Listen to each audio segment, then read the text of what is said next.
No tervist ju hei, minä olen Illar Kohvinavalt ja tänään esmaspäev 10. aprill aastal 2023 ja vaadake milline ilus ilm. Linnud laulavad juba, kuigi jah, kuldnäkuke lõokas ma kuulasin.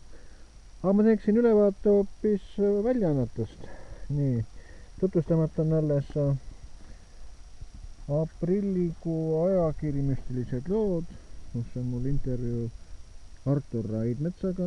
Artur Raidmets treenib vaistu, mis on siis leheküljed 48 ja 49. Ja nii, et saate siis lugeda, siin on pilt olemas. Nii, siis on ajakiri Lemmik. Ja Lemmiku lehekülje 32 ja 33 on muusik Joonas Kolostov jagab kodu 3 kassiga. Ansamblis Piilimiili juht Joonas Kolostov on suur loomasõber juba varasest lapsepõlvest peale. Üle 3 kassi korraga ta siiski ette ei kujuta. Saate siis lugeda ja näha pilte ka, et siin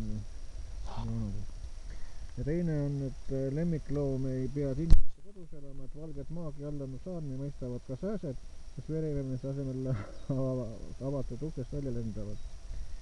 Ja tal on saarniga on siis leheküljel 11 ja 12 juttu.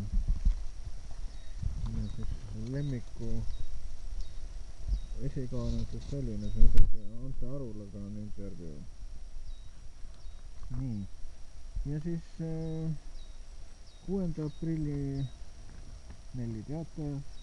See on minult küsitlus, et mis sa Keskerakonnast vastavad.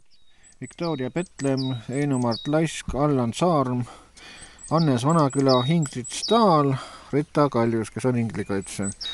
Nii et saate siis teada, kuidas siis Keskerakonnal ja Jüri Ratasel läheb.